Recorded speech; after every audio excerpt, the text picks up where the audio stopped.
Welcome back, everyone, to a brand new TV show spoiler review here at Max Talks Movies. My name is Max Dinnenberg, and today I'm doing my full spoiler breakdown of season 4 of Only Murders in the Building. I have done spoiler reviews, I believe, for the last at least 2 seasons of the show.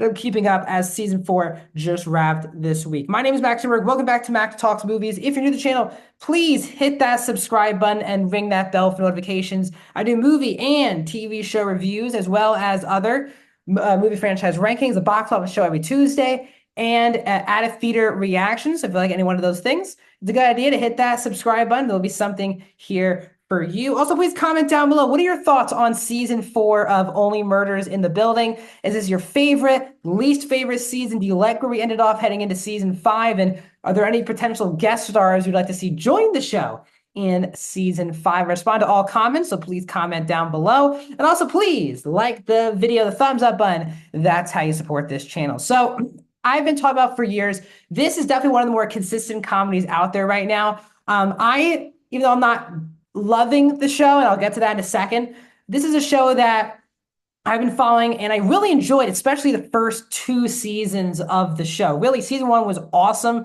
I thought season 2 was a really good follow-up, and then I think we've kind of gone a bit off the track with seasons 3 and 4, in my opinion, as pertains to quality. But for me, I broke down season 2 and 3 on the channel. This is full spoiler, so you have not seen any of Only Murders in the Building, including season 4. Be aware because these are full spoilers. So, as I said, I did not have the best time. This to me is a total mixed bag season. I do believe, in my opinion, I had more.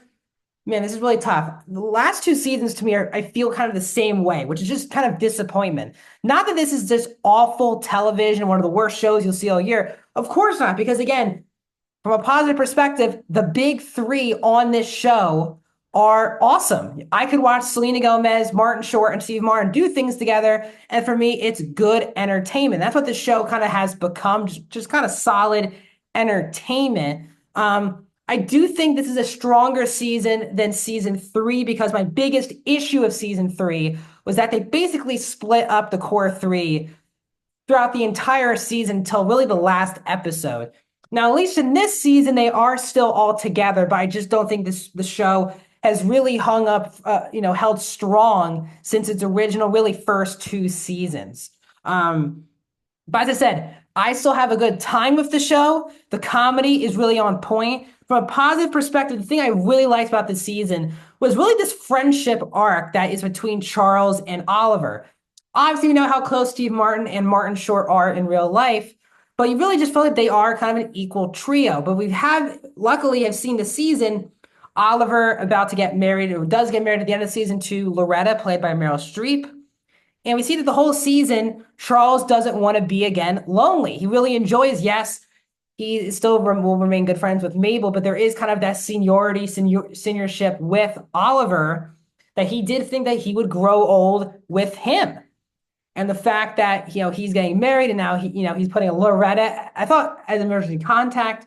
I really like that a lot with the season. I was building up that Charles, yes, has been in some words, a happily lonely guy. He's definitely a loner, doesn't want to have a bunch of friends. But then he really just found his one true friend, obviously two, but his really true confidant, in his opinion, in Oliver. And I really liked that arc for the season. I think for me, from a story problem, we had a lot of different just kind of thrown at you red herrings that didn't seem to matter, which is that the whole season is about going to Hollywood, the fact that they're now making a movie off of the Only Murders first 3 seasons. Saz dies at the beginning of the end of season 3 to set up this season. But they're heading off to Hollywood, where we get the new additions of Zach Galifianakis, Eugene Levy, Eva Longoria, and Molly Shannon into the season. But we also get this across the building crew now in this past season, where you have people like Kumail Nanjiani, Desmond Borges, Richard Kind, Daphne Rubin Vega, among the people who are at the other building. And I just felt like this season was extremely overcrowded. We even Even Meryl Streep is barely in this season. I believe for the most part, she's only in like 3 of these episodes after being in the entirety of season 3 of the show. Um, they do a big kind of like, here's all the famous people we have in the show, and they're going to meet in one place, which was Charles's sister's place, who was played by Melissa McCarthy, which I thought was very good casting. But that's a funny episode to me, actually. Episode had everyone involved. The Hollywood actors, our big trio, Meryl Streep, Melissa McCarthy, there's a Molly Shannon. They were all in this one spot at one time. And I thought that episode showed the mixed bag of a season it was. Because I think when you had little moments like Charles and his sister, they had really good moments in the episode. Loretta and Oliver are still a great couple, really adorable couple in the show. They're always fun to watch. But for me, there was just too much going on. That's not even including that they brought Paul Rudd back. He's not dead. He plays an Irish stuntman in this season who also gets killed. Now, I think they used Paul Rudd better in this past season than last season. But as I keep talking to myself, there was just so much going on in this season. And I'm not saying that the show couldn't get bigger and add a lot of famous people. I totally get that. The show shoots in New York every single year. It's easy for a lot of celebrities to hop into the show. But I think we've gone a little bit too big. Because again, the simplicity of the beginning of the show was really only murders in the building. The fact that there's three people who shouldn't be working together are working together, different generations, and they're solving murders inside their own building. But obviously, as shows have to continue on, they kind of have to try to be creative on how to continue the show while adding bigger things to the show. We had the play last season. Now we have the Hollywood movie, plus Oliver being married in the season. I just think there was too much going on. The other building element of the show did not work for me. I'm a huge Kumail Nanjiani fan. I didn't care for that subplot at all with the other side of the building because 2 episodes before the finale, we were told that they are not the murderers. And we felt like it was just a giant waste of time, how much time that those characters had on the show. And we end up with, again, the killer being the writer of the movie, who really wasn't the writer. He stole the script from Saz, and that's why he went to kill her at the end of season 3. Now, the thing I was excited about the season was it seems like they were trying to kill Charles. That was my takeaway at the end of season 3 was Saz walks in. It was very dark out in the apartment. Saz gets shot. I was thinking to myself, oh, someone was trying to kill Charles. That was kind of my excitement level for this season. And the show just completely dropped that and didn't even hint that was even a possibility.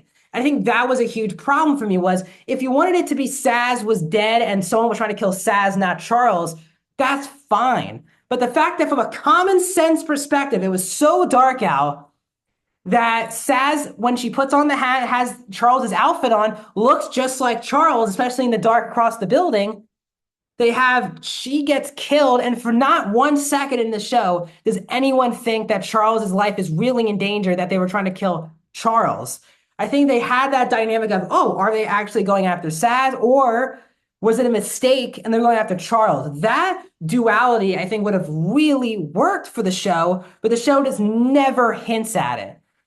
And I think that's a major problem. The reveal that it was the writer. Now, I really loved Ron Howard's cameo with his dynamic with Martin Short. That was really funny. I just didn't care about the killer this season. I was actually really the most emotionally moved I was this season was actually this friendship between Charles and his friend in Saz. And I thought that Steve Martin, for me, had the best performance of the season where he, yes, is still very funny, has great chemistry of Gomez and Shore, but he really got to show a lot of his dramatic skills with this season because he's very emotionally distraught that Saz is dead. It's really his only friend he's had throughout his entire life, who always had his back. And now he feels he's guilty of setting her up to be killed. And he freaks out. He has that really funny anger scene where he tries to put things back into place in rooms when he's angry. The fact that he's talking to himself, but talking to a ghost of Saz in his mind. I thought they did a really good job with that. And Steve Martin did a very good job. Selena Gomez, continues to be really strong on this show. Obviously, is she as funny as the two of them? Of course not. And it's hard for anyone to be on the level comedically of Steve Martin and Martin Short. But I really do think Selena Gomez holds her own in this show. Her sarcastic, really dry humor works. And it's why this trio is really effective. If it was without her, yes, it would be an entertaining show, but you really need her to kind of be the middle person in between these two very over the top, in the right way, comedic actors. So we have this setup of the wedding, and the whole time I was thinking to myself, oh God, someone is going to be killed during the wedding, because last season it was during the premiere of the play when Paul Rudd's character gets killed. But we wait until after the wedding. Loretta is going off to New Zealand, and she basically says, "Why are we going to have a conventional marriage? I feel bad that we'll still be together, but you can't leave these two behind." And the fact that I thought that was really the sweetness of the last episode was there. I actually really enjoyed, other than like the killing part. Once they got to like the wedding part of the episode, I really enjoyed. I felt really emotionally wrapped into this trio. They clearly care about each other. You feel like they need to be in each other's lives. Having Mabel and Steve Martin, Mabel and Charles together, talking that, you can't leave them behind. Well, you'll visit me, but you can't leave these two permanently, which I thought was very sweet. I love Loretta and Oliver. So I don't know now really how much Meryl Streep will be in the next season. I hope it's more than 3 episodes like we got this season. She's so good in the show. And again, it's fantastic chemistry of Martin Short. So I'd like to see that continue. But before we get to the big killing, we get a big cameo in the last episode, which is Tia Leone adding into the show, playing the character of Sophia Casamillo. Hope I'm saying that name right. She basically goes up to them and says, "I need you to investigate a murder." They're like, we don't, we're not going to take any money. We only do murders in our building. And she basically goes, you're actually going to be of interest to this disappearance of my husband. And it kind of she hands her card. And she hands them her card, and then they get just kind of like walk it off. They keep the card, but they're like, we're not here hired investigators here. And then they're walking out. They're like, thank God no one died at the wedding. And then it's Lester. You saw like the fountain that was dripping blood. You're like, oh God, here we go. And that is Lester, who is the doorman, is killed to end the season. So I think the show is clearly declining. I do think this is a better season than season 3 because these 3 were together throughout the entire season. I am still enjoying myself every week. There's so much worse television out there than Only Murders in the Building. The cast is fantastic.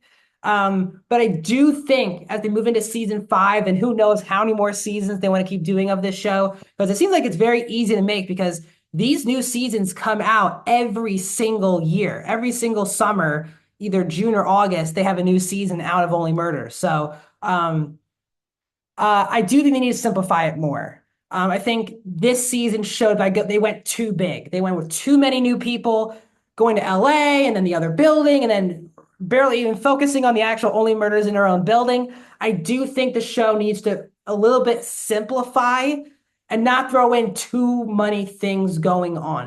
Because it's Only Murders in the Building, the murders are happening inside one building, which means you can't really throw so much stuff at the wall before it becomes a bit ridiculous. I think this season got a little bit ridiculous and convenient and really distracting until really the last episode. So I think it's an okay season of the show. It's passable, but I think the show is so much better than that. The first 2 seasons are so much better than the last 2 seasons. I still believe the show can get back to its form of earlier seasons, but I do think from a writing perspective, they do need to simplify and streamline the show a lot better. So that's my spoiler thoughts on season 4 of Only Murders in the Building. I've already done spoiler reviews for the last couple of seasons, so I'll be back whenever the next season comes out in 2025 of season 5 of Only Murders in the Building. Thanks for watching this video. Like, subscribe, ring that bell, and comment, and I'll see you guys in the next video.